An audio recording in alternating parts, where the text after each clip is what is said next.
Ô, Amanda, o assunto economia é delicado para o governo atualmente nessa tentativa de reeleição, e o ministro da Economia nesse evento teve um otimismo exagerado ou é uma possibilidade real que o Brasil esteja já decolando de novo, superando as turbulências econômicas?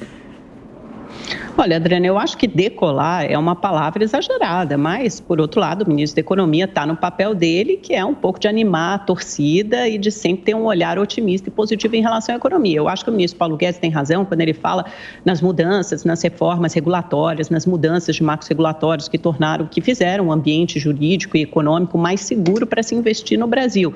E ele tem razão também quando ele fala do Brasil e da América Latina em geral. Houve observação sobre isso ontem do presidente do BID, Banco Interamericano de Desenvolvimento, falando que a América Latina seria uma nova fronteira de investimentos. Nós estamos distantes do conflito Brasil e Ucrânia e temos também na região vários países que representam uma segurança energética e alimentar para o resto do mundo, então pode haver uma mudança na cadeia de suprimentos. Então, de fato, há oportunidades, né, em que pese também todos os efeitos negativos da guerra, como a inflação, por exemplo, que a gente tem sentido na pele, nos combustíveis, por exemplo, e a insegurança alimentar. O Brasil, por exemplo, é o maior produtor alimentar de alimentos do mundo. Então, é claro que isso coloca uma série de oportunidades para a gente. Por outro lado, os economistas veem com muito mais ceticismo, porque a gente está tendo uma alta da Selic, provavelmente hoje será a 11ª rodada consecutiva de alta, devemos chegar aí mais meio ponto percentual de aumento, a 13,25% ao ano, é tido como a super quarta, hoje é chamada de super quarta, porque também tem uma reunião do FED,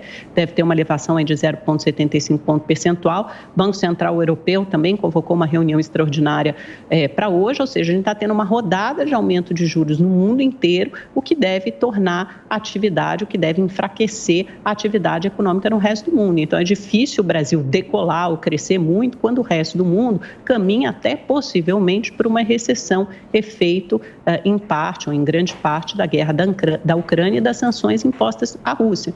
Então, não vejo o Brasil decolando, acho que os outros economistas também não veem, eles projetam um segundo semestre muito mais devagar do que o primeiro semestre e projetam uma taxa de crescimento menor, para o próximo ano e condições econômicas muito mais difíceis, mas tem também tem o copo meio cheio, o copo meio vazio. Ricardo Salles, os desafios da economia agora na beira já do segundo semestre e até que ponto que tudo isso vai pesar na eleição? Bom, com certeza a economia pesa muito na eleição, mas parte desse problema, a Amanda citou aqui o assunto Banco Central, é que tudo indica que o Banco Central brasileiro lá atrás baixou demais os juros para um patamar artificialmente baixo, 2%, 2,5%.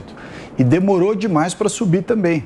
Então, esses dois movimentos contribuem certamente para que a gente tenha uma situação de desequilíbrio. Incentivou demais o consumo, baixou demais os juros e com isso criou uma espécie de bolha. E depois, quando veio a inflação, começou a subir os juros muito lentamente, né? E com isso tem um problema de estar sempre correndo atrás da inflação, que é o que está acontecendo na prática. Claro que há fatores internacionais e tudo mais, mas essa atuação do Banco Central nesse sentido não ajudou.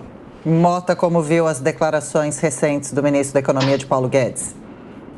O Paulo Guedes é sensacional. Eu acho que o mais importante do que ele falou, e que todo mundo precisa prestar bastante atenção, é que nós estamos no processo de transição de uma economia dirigida pelo governo para uma economia mais livre.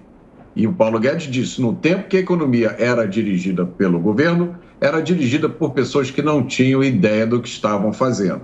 O resultado foi, em 2015 e 2016, no governo Dilma, a maior recessão da história do Brasil desde 1902. O Paulo Guedes mesmo lembrou, foram destruídos 3 milhões de empregos. O que está acontecendo agora? Os marcos regulatórios estão permitindo uma entrada de investimentos. O que quer dizer isso? Existe segurança para o investidor estrangeiro colocar o dinheiro dele aqui. Então, o que está acontecendo é realmente um fenômeno. Eu sei que para algumas pessoas é difícil de acreditar, mas é isso que está acontecendo. Enquanto o mundo caminha para a recessão, o Brasil está crescendo. Por que isso? Porque nós estamos em uma direção virtuosa, é uma direção do bem, é uma direção que desagrada muita gente que vivia como parasita, sugando os recursos do Estado brasileiro, um Estado inchado. Era um Estado cheio de gente que criava dificuldade para quem quer trabalhar e produzir para depois vender facilidade. Esse tempo está acabando no Brasil e o resultado só pode ser progresso e crescimento econômico.